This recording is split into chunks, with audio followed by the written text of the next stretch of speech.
You're welcome back. If you're just joining us, this is Sunday Watch, and we're reaching you live from our studio here in Ikeja, Lagos. And this moment, we will be considering our topic, preserving Yoruba cultural heritage. I have the rare honor of welcoming Dr. Dotun Awoyera. You're most welcome, sir, to the program. Thank Happy you, Ma. Sunday to you. Thank you, Ma. You're Good the morning, typical, viewers in the house. Thank you. Thank you, sir. the typical African man. Abi Jare. All right. Okay, so we're looking at our topic, preserving Yoruba cultural heritage. But before I allow you go into the conversational aspect, we have excerpts from an interview held with His Royal Highness by Sunday Watch crew concerning this year's Isese Day, and he spoke, glowingly to the cultural heritage and how it can be preserved.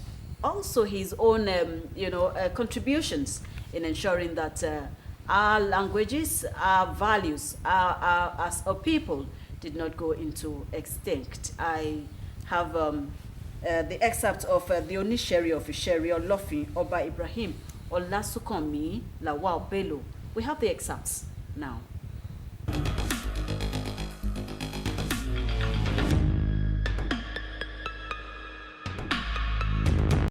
We have seen the foreign impact on our culture. We have the merit and demerit. But as we speak in accordance with the Yoruba culture, we all know that the Yoruba culture is a very rich one. It's a very rich ethnic group in the African community. And as we see, the culture and tradition is kind of going into extinct.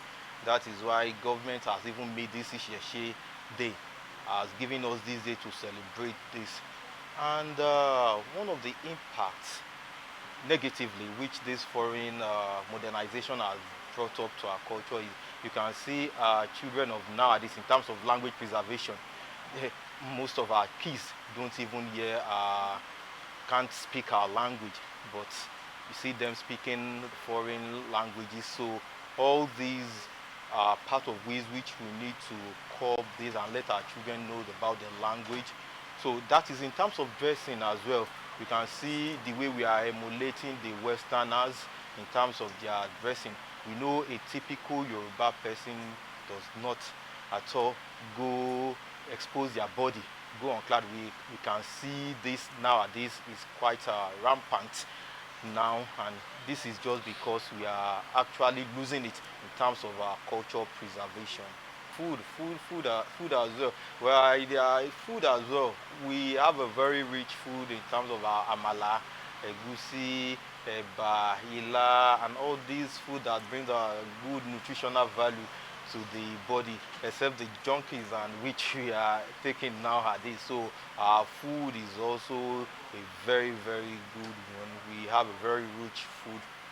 Preserving our culture in terms of, I'll start from the language. Like here in the Sheriolofin community, I had meetings with the schools that are in our community, and I told all of them, I want you to find a way to include in your curricula how you would inculcate our language and history to whatever you are teaching them. In as much as you are here with us, you have to teach our children about this language and culture. That is in terms of language. Also, we also need to preserve our culture in terms of religion and belief. We know there are we have an Islamic religion, we have the Christianity, we also have the traditional, which is the Isese we are talking about. We see that this aspect of the religion has been marginalized quite well, and it's just because of due to people's belief, and that is why we are here as a royal father to preserve this heritage. On this Isese Day, there are quite a lot of things which we are going to do, worshipping the gods of the land, because we have our gods here in Ishelofin. We have our Orisha, Olofin here that we believe Olofin is our ancestor, and we need to always invoke them by worshiping them. We believe that, well, whenever we have a problem, we go to them and appease them. We definitely believe that such a problem will be solved to the glorious minima by the special grace of God. So all these are ways of preserving it. We should not let it go into extinct. Having a day 20th to do that is also a way of not letting it go into extinct. So also in terms of art craft, you can see back in those days, bead making ways which Yoruba find they really venture into it and make business out of it. But nowadays we see that this bead making, all this tie and dye are not really put. Now all these things are what we can bring back. And here in Isherolofin we have been finding way to bring that and let those that are unemployed and not we can find an employment in that. So we can get that done. So another ways which we can also is the food, which we talked about earlier. We can start making business out of our food, letting people know about our rich food, amala, heba, egusi, amala, heba, egusi, yes, ila, and all the likes. Yeah, my message to every Yoruba people is for us to join hands together and preserve our culture by engaging in cultural activities and preservation. The preservation really matter because if we don't preserve it, it will go into extinct, and that is why the government are trying their best in order to make this a very successful one. And I'm sure that this 20th, my people here in Sherelofin, they already understand and they will join hands together. So if we do it here and every other community do the same, I think at least it will bring some values and some recognition to our rich culture. Mo kàn máa gba gbogbo àwọn ọmọ Oòduà, especially ọmọ Àwórì wa, ń pé ọjọ́ ìṣẹ̀ṣe tí ó ń bọ̀ lọ́nà yìí kí gbogbo wa dìde ká gbárùkù ti ọba wa ní community oníkálukú láti lè make sure pé ìṣẹ̀ṣe wa àjọ péjújọ àjọ ṣe ni. Even ní ọ̀dọ̀ wa ní bíbá ní Ìṣẹ̀lọ́fin, gbogbo àwọn ọlọ́jà àti sọ fún wọn pé ìṣẹ̀ṣe gbogbo àjọ máa ṣe ni, gbogbo àdè máa ní láti contribute sí ìṣẹ̀ṣe kó lè tùbà kó túṣẹ fún gbogbo wa.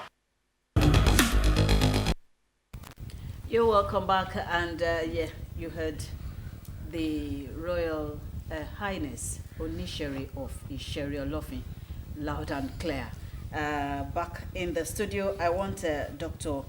Wuyera to, before I will even, press on, I want you to react to some of the issues His Royal Highness raised. He mentioned a lot of things, but the reality is we have influences here and there. How can we best keep what is ours? Good morning, viewers. I think our Oba has really done a very good justice on the topic on how to preserve our Yoruba cultural heritage. But he has mentioned just a few of them, Yeah. and he even said we are being marginalized. I quite agree with him, because when you look at the school curriculum, you find out that a special mention is given to Christian religious studies and equally Islamic studies too, but you hardly find traditional Yoruba culture in the curriculum. I think as a course of study. And this is really doing a very great, demerit on the religion of Yoruba as a race. And I know the government is actually coming up to address that. And some beautiful paper will be given to the curriculum experts to making sure that they develop it. If the British, if the people of Brazil could adopt Yoruba language as their lingua franca, I see no reason why those of us who own the religion will not play it to the ground. So efforts are on the way to making sure that it is not marginalized. The KBC has really done a very good justice on it.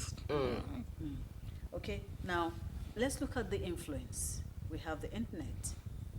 We have, culture crossing borders. There is practically little or even nothing that anyone can do about that these days. It has come to stay. What will you say will be the positive, takes that the Yoruba race can gain from such influences as against the negative ones? The negative ones, just as His Royal Highness mentioned, undue exposure of bodies, especially the ladies, especially. What will be, this positive side to these influences? The influences will be there. There's nothing we can do about it. But we can take a dual advantage of it to promote our Yoruba heritage through the, development of software to document and preserve our Yoruba heritage. We can use education and as well technology as a sort of influence to propagate, to document, and to preserve our heritage. And when software are severally rolled out, people can use them to learn more about the cultural heritage. For instance, I'm yet to see a cultural magazine in Nigeria, just like any other magazine, that will chronicle all the activities of Yoruba festival, tradition, customs, language, all aspects of that religion. That we codified it, that everybody can see as a reference point. Oh, okay, away from the usual Euro tabloid that we have. Yes, it will look like that of ovation. And it will culturally, it's just principally for cultural promotion. So we will now use that influence of the incursion of the influence of the Western to promote that our heritage.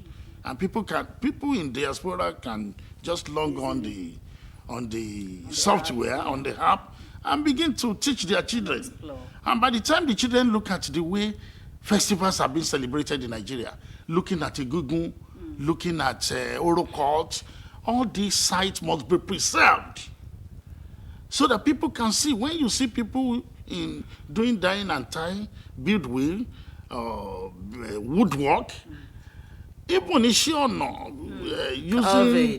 Yeah. A friend of mine came from America and he came to Nigeria. He said, "Hey, Baba, give him ayeta." I know. And he wanted to use hide. Hide and skin. Hide and skin to wrap it up. Yeah. We started looking all of the whole of Agege. Before we could see one Baba Agbalagba to do that thing for us, Wow. we walked miles. I said, Yoruba culture needs to be reawakened. Yes. They call those people Ishiono. In fact, my friend gave that man 10,000 naira. Yes. Baba said, I must not take it. Ben. The only money I could take is 500. I said, we dashed you, Baba.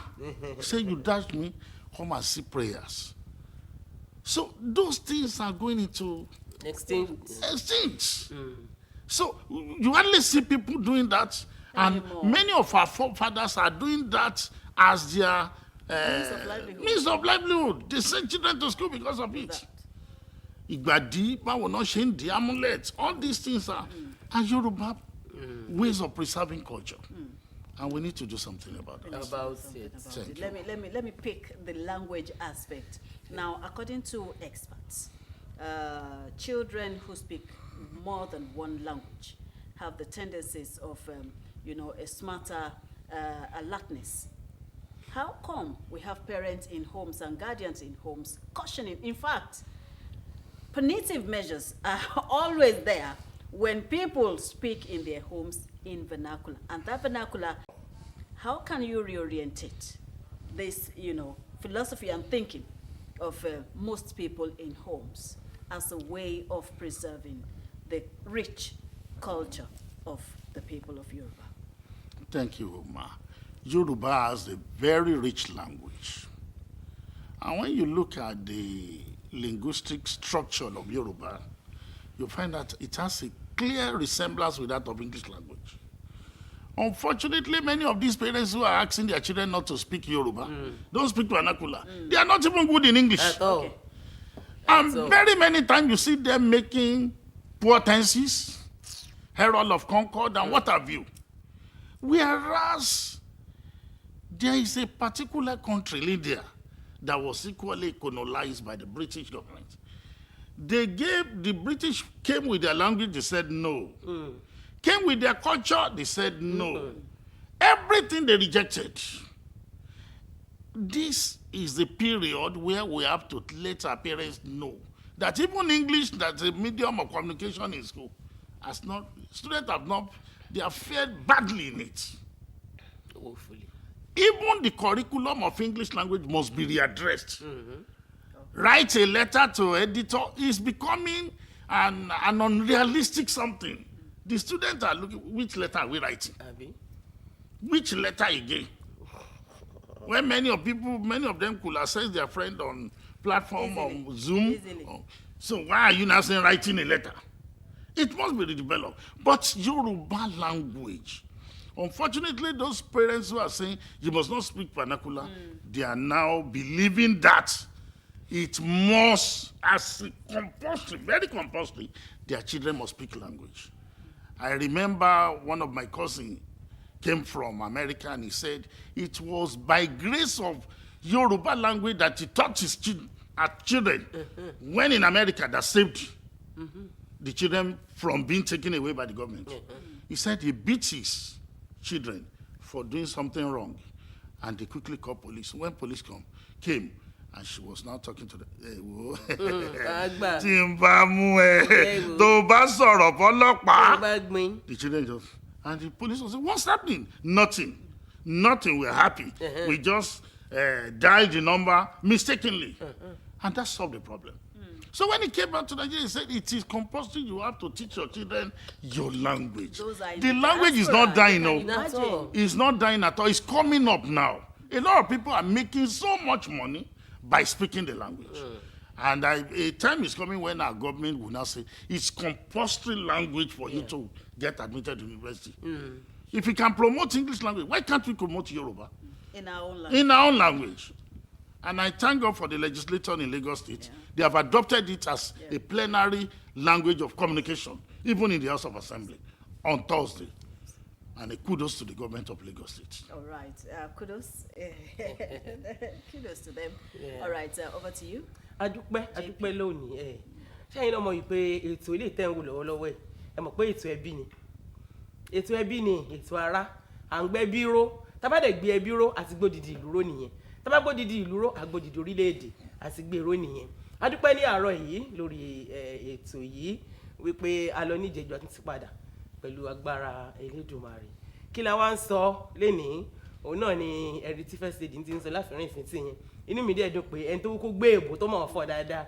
Òun náà ni wọ́n ti gbé wá dókítà ni wọ́n abẹ́ẹ̀rí wọn. Dókítà ni wọ́n tó sì jẹ́ ọ̀gá àgbà ní iléèwé pàtàkì. Abẹ́ẹ̀rí wọn ṣe ti rí wọn bẹ́ẹ̀ yẹn. Tẹ́lá ti sọ pé from the source, son of the soil from the source. Àwọn náà nìyẹn. Nítorí pé ibi tí ojú ti mọ́ wá ibẹ̀ náà ni dókítà Dọ̀tun Káyọ̀dé Awóyẹra ibẹ̀ ni ìyẹn ti aláàárọ̀ yìí báyìí. Ẹ̀ǹlẹ́ o. Yes, ma'am. Ilé ńkọ́? Àlàáfíà. Àdúpẹ́ as well. Ní àárọ̀ yìí n tí a fẹ́ sọ̀rọ̀ báwo náà ni pé àṣà ilé wa báwo ni ò ṣe ní parun òun náà la fẹ́ gbé gbà tá fẹ́ fi gbé àṣà ilé wa lárugẹ pàápàá jùlọ lọ́dọ̀ àwọn ọmọ wa tá nǹkan láfìrín sínsìn gbogbo èdè náà ti gbà gbogbo ìwà náà ti gbà gbogbo ìmọ̀ náà ti mọ̀ nípa àjèjì ọ̀nà wo la fẹ́ fi padà sí ilé wọ́n sì lọ́mọ tó bá ti sọ lẹ́nu. Dókítà ó ṣe kí ni. Ó ṣàpòyàkọ́. Àpòyà ló sọ kọ́ ni. Bẹ́ẹ̀ni. Ló bá tán. Ní nǹkan bẹ́ẹ̀ o. Àlàáfíà. Bàbá ríà. Àlàáfíà. Àdúpẹ́ ẹ ṣeun. Láàárọ̀ èkìtì ẹ̀ lágùn sí ìṣẹ̀ṣe.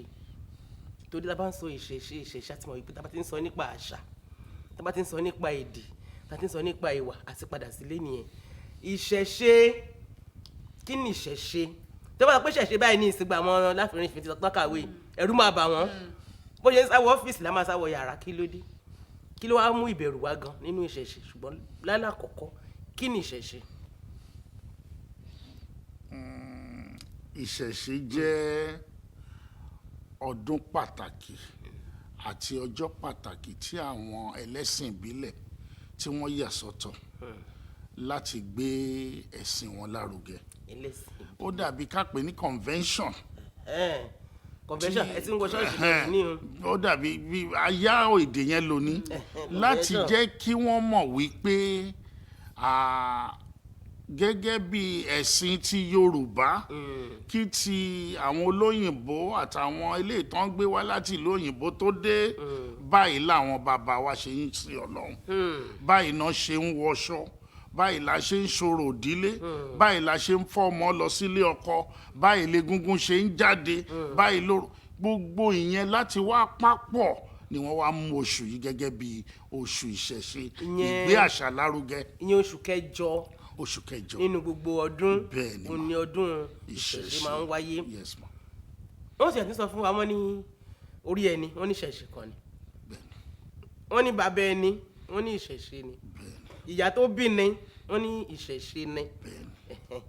Ọ̀nà wo la wá fẹ́ gbà tó yíta bá bẹ́ẹ̀ ṣe ń sọ yẹn báyìí ẹ̀ ń sọ bẹ́ẹ̀ ni pé ọdún ọjọ́ kan torí ọdún yẹn ọjọ́ kan ni tó dájẹ́ tí ń gbọ́ yí pé gómìnà wa gan nípínlẹ̀ Èkó wọ́n ti fẹ́ sọ fún wa ní ọdídé a máa gba àyèdèrà ní ọjọ́ yẹn. Ṣé ọjọ́ kan náà ni ìṣẹ̀ṣe yìí ni àbí báwo ni.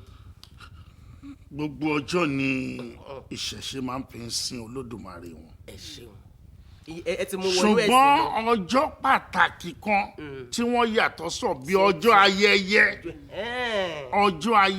pé ìwọ wá bá mi yọ̀ èmi wá bá ẹ yọ̀ à ń ṣọdún tògẹ́dà lápapọ̀ tínú wa ń dùn oníṣẹ̀ṣe. Ẹ ṣe ọjọ́ tá máa régún. ta olóró lóru wọn á gbé jáde láti jẹ́ kí a mọ̀ wípé kíní yìí ò parun ó túnbọ̀ ń pọ̀ sí ni. Ẹ ṣe bàbá wa tó bá ń sọ ní ìsìn pé sọ́gìrì làgìrì ọ̀làgìrì kàkàkà ṣe mọ̀ wípé ẹlòmíì ó lè sáwọ́ gbó. Bẹ́ẹ̀ni. Ṣùgbọ́n tá bá ṣe ń sọ a mọ̀ wípé Lédùmarè náà ni àwọn bàbá wa ń bá wí. Bẹ́ẹ̀ni. Ọ̀nà wo náà wá fi wo Lédùmarè torí pásítọ̀ tó bá gbọ́ yẹn yóò sáwọ́ ṣọ́ọ̀ṣì o. These people are coming kí náà ń bá kà. Kí ni ọ̀nà wo tó fi wo Lédùmarè pé sọ́gìrì làgìrì àwọn oníṣàngó náà ń pe Ọlọ́run bẹ́ẹ̀ wọ́n fi ń yẹ ẹ́ sí bàbá mi. Ọ̀nà wo ni wọ́n gbé gbà kí ni wọ́n rí sí Elédùmarè wo ni wọ́n rí tí wọ́n fi fún ní orúkọ kàǹkà bẹ́ẹ̀. Àwọn bàbá wa ní ọgbọ́n tó pọ̀ jù. Ó wá jẹ́ nǹkan ìbànújẹ́ láti rí wípé ẹ̀sìn tó wá láti ìlú òyìnbó ó fẹ́ yẹpẹrẹ. Nínú èdè tí Yorùbá bá ń sin Ọlọ́run ó ju èdè míì lọ. Irú ìkànnlẹ̀ sọ yìí wọ́n fi wo títóbi Ọlọ́run sí. Títóbi ẹ̀. Ó ju bá tiẹ̀ ṣe lè yín lọ. Yorùbá míì tó bá máa jí láàárọ̀ báyìí tó bá ń ké Elédùmarè. Bẹ́ẹ̀ni. Ní èdè tí ó dẹ̀ jẹ́ pé àwọn èdè tó wá láti ìlú òyìnbó ò rí igbákejì àrọ́dà ẹ̀ wọ́n rí ṣe. wọ́n lè rí ṣe. Àwọn ogun tá a ti ẹ̀ ń sọ pé ó mú wọn gan ó dà pé àwọn ogun yẹn gan ò gbóyìnbó. Kò tiẹ̀ gbọ́ rárá àfẹni tó bá sọ lédè ìbílẹ̀. Ó sọ tó ń ṣe gangan tó ń dùn. Tó ń sọ pọ́lọ́n lọ́lọ́ máa gbọ́. Òun ló máa gbọ́. Ẹ ṣeun bàbá wa nílà ìlànà ẹ̀sìn nìyẹn. Àwọn ìkan wà tó fi jẹ́ wípé a mọ̀ wọ́n sí pé má ṣe má rìn síbẹ̀ òun la mọ̀ sí èèwọ̀. Ṣẹ́nu ìṣẹ̀ṣe náà ni àwọn eléyìí náà ti jáde. A sì mọ̀ wípé àwọn eléyìí ó ní ipa tí wọ́n ń kó ní ìwà ọmọ ẹ̀dá láwùjọ. Èèwọ̀ ó jẹ́ ipa pàtàkì kan nínú ìṣẹ̀ṣe tó ń gbé ìlú lárugẹ. Ìkan àkọ́kọ́ ni wípé ibi tí obìnrin tó bá ń ṣe nǹkan oṣù bá jókòó lé kò sí ọkùnrin mìíràn tó gbọ́dọ̀ jókòó lé. Tó gbọ́dọ̀ débẹ̀. Kò sírú iṣẹ́ tó lè ní lára àbàjẹ́. Kábíyèsí Elédùmarè. Ní ìgbà kan tí mo ń kẹ́kọ̀ọ́ lórí ìmọ̀sí nínú ìmọ̀lẹ̀ Yorùbá mo wá débì kan láti ṣe ìdánilójú wípé agbára wà nínú obìnrin tó ń ṣe nǹkan oṣù. tó wà nínú oṣù ẹ̀. agbára wà ń bẹ táwọn èèyàn ò nígbàgbọ́ nú ẹ̀. wọ́n ń pe kinní kan ní diamond. ó ní àwọn fabricator máa ń fi ń gé glass. bẹ́ẹ̀ni. wọ́n bá ti mú báyìí frame agé glass. mo wá ní ẹ lọ ra kinní wa wọ́n rà lọ́jọ́ náà. nínú research mi mo wá ní obìnrin tó bá ń ṣe nǹkan oṣù kó jáde wọ́n jáde. mo wá ní ẹ mú kinní ìdání ẹ fi gé glass wọ́n fi gé. ìgbà tóbìnrin tó wà nínú oṣù ẹ̀ tó mú dání bó ṣe mú dání báyìí tán gbà padà lọ́wọ́ ẹ̀ kò gé gíláàsì mọ́. ó tán agbára Elédùmarè. so àwọn èèwọ̀ kéékèèké tí Yorùbá kó jọ yẹn láti jẹ́ kí àwọn ilé ayé kó tùbà kó túṣẹ kó fi gún àwọn ohun tó mú ilé ayé gún. tí wọ́n bá sọ wípé obìnrin ò gbọ́dọ̀ fojú korò ó ní bàtòbà. bí egúngún bá dẹ̀ ń bóbìnrin sọ̀rọ̀ òun ló máa ń ṣe wọn igbó lẹ́nu gbogbo àwọn èèwọ̀ yẹn ló ti wà.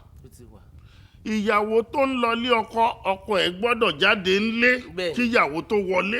kó lè bá gbọ́dọ̀ bá nǹkan. wọ́n gbọ́dọ̀ fọ ẹsẹ̀ fún ìyàwó kó tó wọlé ọkọ. bẹ́ẹ̀ni alálùbárí. àwọn atare oyin tán fi ń ṣèkómọ nísìnyí wọ́n ti dá gbogbo ẹ̀rú.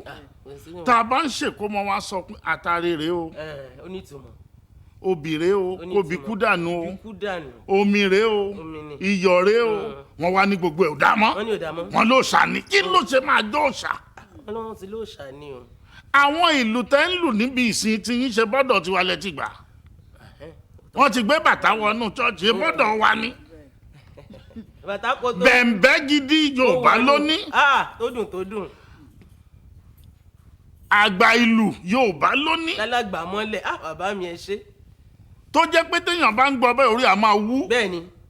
ẹ̀yin gbà lọ́wọ́ wa ẹ̀ sọ pé yẹn ò dáa ṣùgbọ́n gbogbo tiwa àṣà pé òòṣà ni. òòṣà ni bàbá mi inú mi dùn ṣé mo sọ fún ilé ẹ̀kọ́ mi ní ẹni ìmọ̀ ẹni ọgbọ́n ẹni òye àwọn náà ni a gbé wá bẹ́ẹ̀ni wọ́n dùn èdè ìbò dùn létè wọn Yorùbá náà ti ṣe kí ni ó bá wọn bẹ́ẹ̀ ni wọ́n ṣe ń yọ fún wa ni inú mi dùn ni ẹ̀yin náà gbádùn wọn ẹ ṣeun gan ni. Dókítà Awóyẹra ẹmọbìnrin dàrí ṣe rí torí nílé Ifẹ̀ báyìí ìyẹn láwó yẹra ìyẹn lólú yẹra ọ̀gá ara ìṣẹ̀ṣe náà tún ní Ọlọ́run ṣeun ní àárọ̀ yìí sà a mọ̀ pé dókítà Awóyẹra ò ní ẹ̀yìn ṣe rí Awóyẹra yẹn wọ́n ní bílé bá ṣe rí òun náà la ṣe ń sọ ọmọ lórúkọ torí ọ̀rọ̀ ìkómọtẹ́ sọ yìí ni o kí ló dé ta fi sọ pé olú ta sọ̀kan lólú kí ló dé ta sọ̀kan ní awó táwọn kan jẹ́ Awóyẹra táwọn kan jẹ́ Olúyẹra ìdílé wo ló máa fi hàn wá pé àwọn méjèèjì ti jáde nínú ìṣẹ̀ṣe. ẹ ṣeun ma orúkọ ó ṣe pàtàkì nínú ìṣẹ̀ṣe àti ìgbésí ayé ìtàn ilẹ̀ Yorùbá.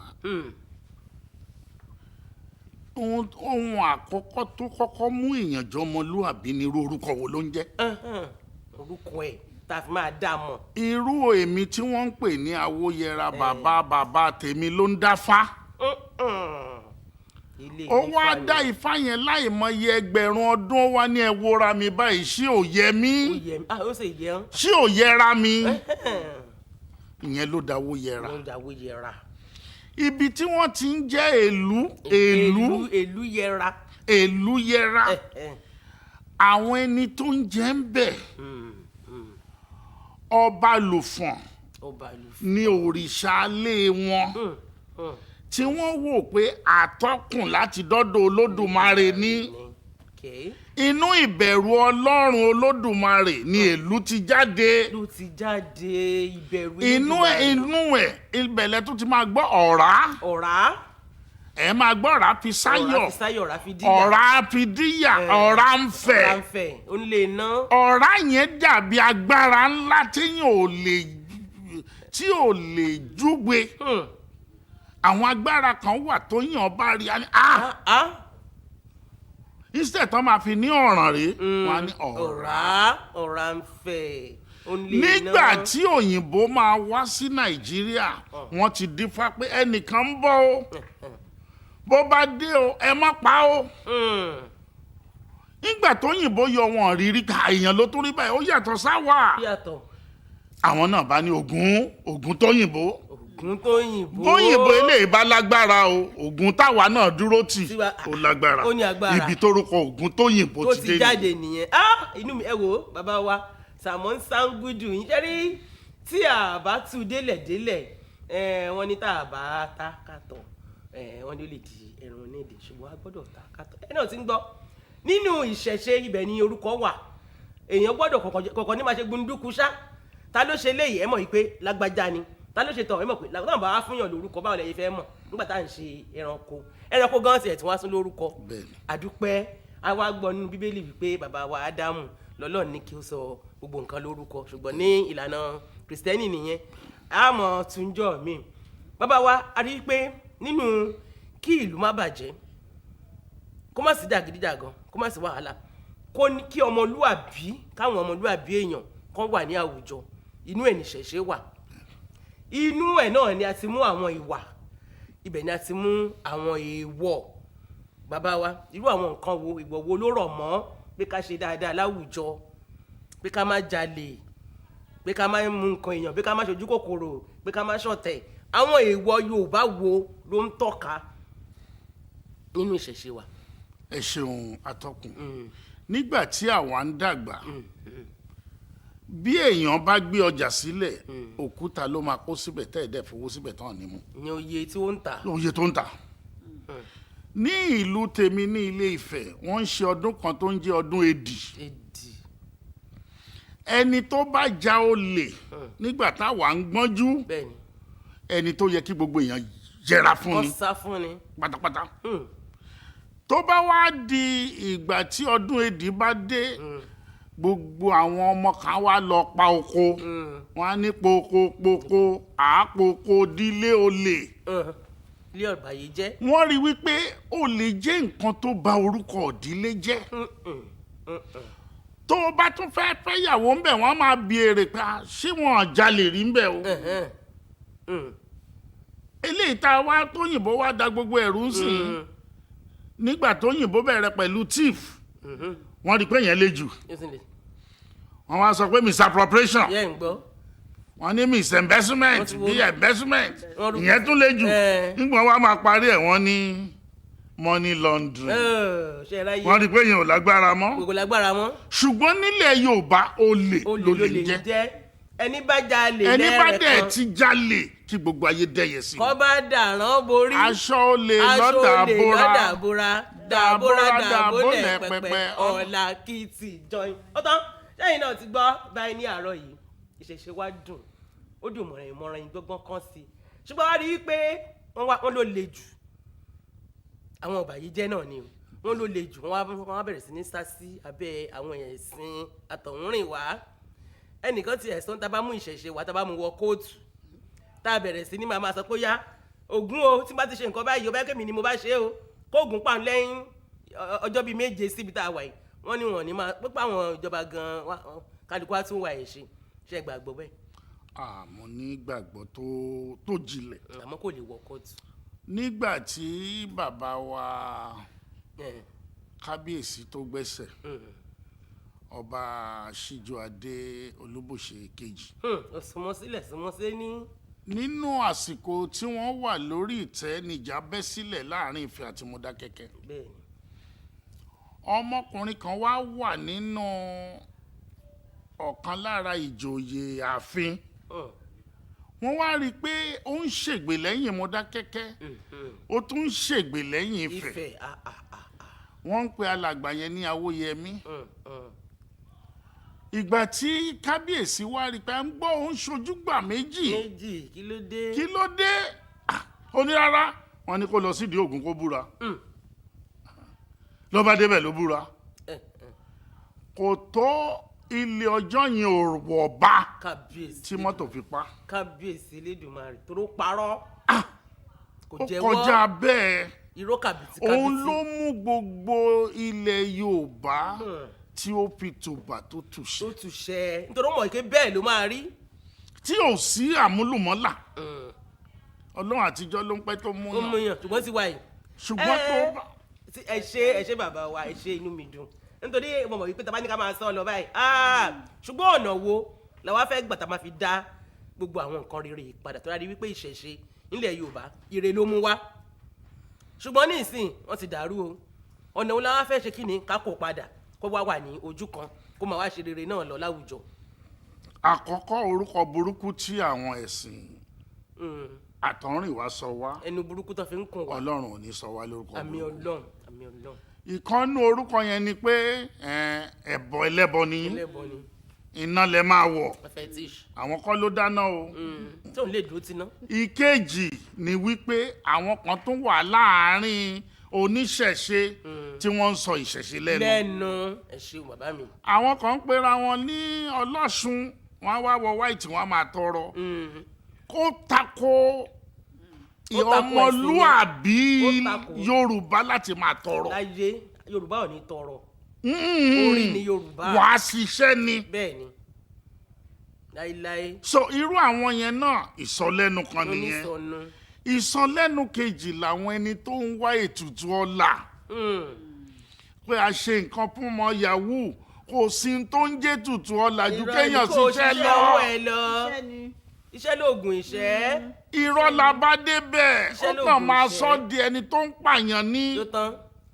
Orí nínú ẹ̀sìn Yorùbá orí jẹ́ ìkan lára téèyàn ń bọ̀. bẹ́ẹ̀ni tó o bá bọ nǹkan kan mọ́ bọ orí ẹ̀. borí ẹ̀ láàárọ̀ kùtùkùtù kó o bomi sí. òun ló ń gbére ko èèyàn kó wá rò pé báyà ẹ bá mi ṣètùtù ọlà kan kí n ṣe ìyàwó irọ́ ni irọ́ la bá ń bẹ̀. kò lè ní kọ́bọ̀ lọ́wọ́ àwọn ará ìsọlẹ́nu tó wà nú ẹ̀ nìyẹn. Kágbẹ́bọ sóríta Yorùbá culture ti kọjá bẹ́ẹ̀ kí gbogbo oríta máa rin sìn no. So nísìnyí ohun tó jẹ́ pàtàkì nínú Yorùbá kọ́mọ Yorùbá wọṣọ gidi. bẹ́ẹ̀ni kì í ṣe pé kó ṣì gbá àyà sílẹ̀. ká wá yọ gbogbo kínní. àwọn láńgbé méjèèjì. láńgbé kò í sọmọlúàbí nìyẹn. Inú ìsọ̀rọ̀ sílẹ̀ ti máa mọ ọmọlúàbí Yorùbá. Inú iṣẹ́ tó ń ṣe náà ti máa sọ pé ọmọlúàbí rèé.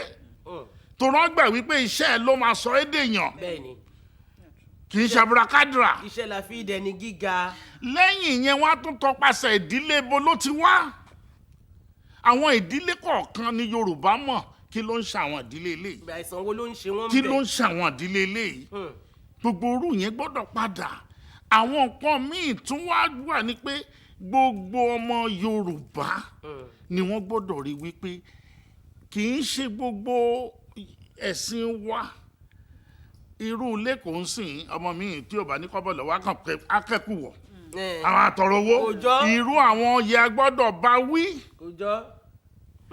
Ohun tó ń jẹ́ ẹ̀kú ibi tí wọ́n bá gbé sí agbára ni. agbára ni o tí ẹ lè dédé débẹ̀ tó o bá ń ṣọmọ lé ibẹ̀. Àwọn egúngún kan wà tó jẹ́ pé ọdún mẹ́ta ni wọ́n máa ń gbé.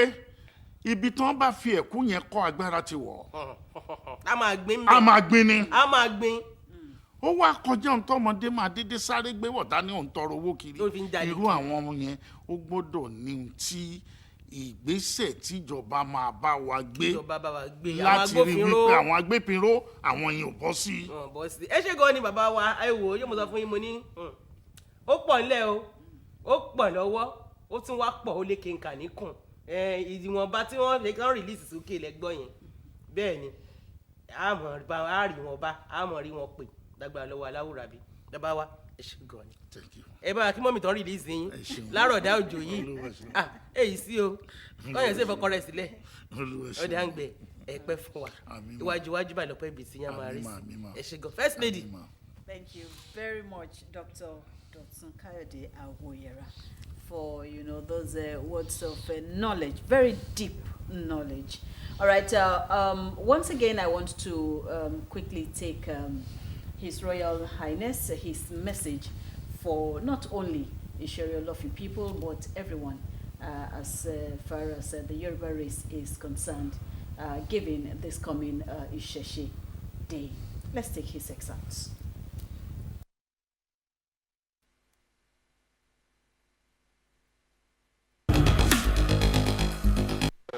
Isese Day is a very significant day in the Yoruba tradition. As we know, in the past years, governments have not been recognizing this day, but lately they have taken up to the challenge in recognizing this great day. For us in Lagos State here, the Isese Day is scheduled to be on the 20th of August, which every community in Lagos State have been preparing. Like ours here, we are doing that. We are using 4 days from the 16th to the 20th, which is the main day, in which various cultural and traditional activities will be held on those days.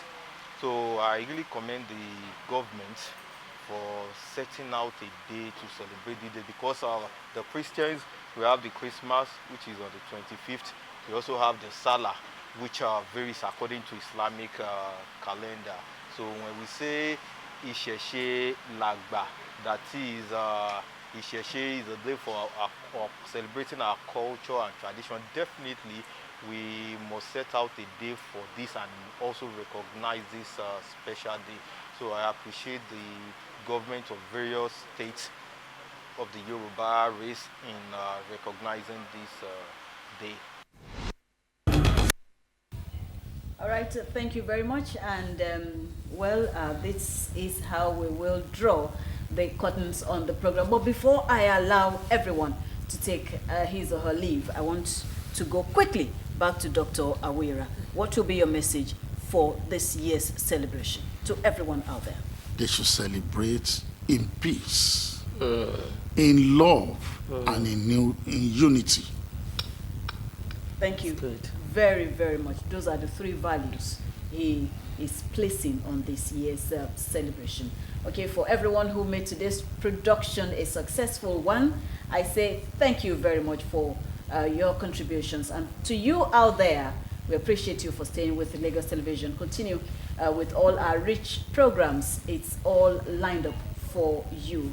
Anita Buhari is my name. See you next week by His grace.